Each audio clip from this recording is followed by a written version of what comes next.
Every day, millions of people around the world face a battle that cannot be seen.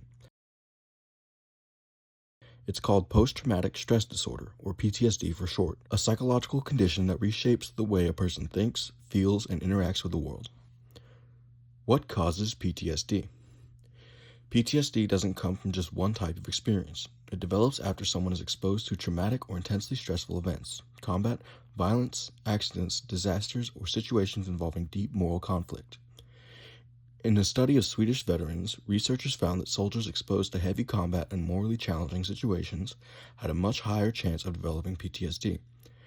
This shows that PTSD isn't only about fear. Moral injury, like witnessing suffering or being unable to stop harm, can leave deep psychological wounds. Another study on Vietnam veterans found that when combat became extremely intense, everyone is vulnerable, no matter their intelligence or background. Extreme trauma can overwhelm even the strongest minds. What does PTSD feel like?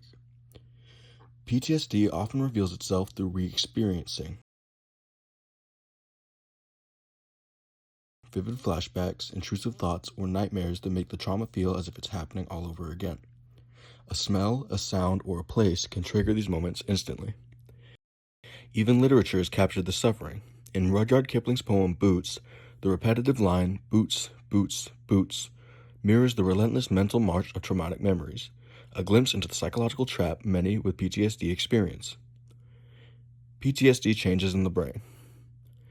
PTSD isn't all in someone's head metaphorically, it physically changes the brain. People with PTSD often have lower cortisol levels, meaning their bodies stay stuck in high alert, higher adrenaline and CRH, causing hypervigilance and anxiety, a shrunken hippocampus, which makes it harder to distinguish past from present, an overactive amygdala, the brain's fear center, and a less active prefrontal cortex, making emotional regulation more difficult.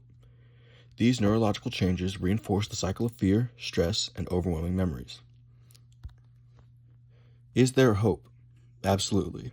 Treatments like cognitive behavioral therapy, exposure therapy, and EMDR help individuals reprocess traumatic memories and regain control. Medications like SSRIs can support recovery as well. Equally important is community support. Veteran organizations, hotlines, and peer groups help people know they are not alone. But access to care isn't equal everywhere. Many survivors still lack the mental health resources they desperately need. PTSD is a powerful and invisible force, but understanding it brings us one step closer to breaking its silence. By recognizing it as both a psychological and biological condition, and by offering compassion instead of a stigma, we help create a world where healing is possible. Because the path forward isn't about erasing trauma, but learning to live beyond it.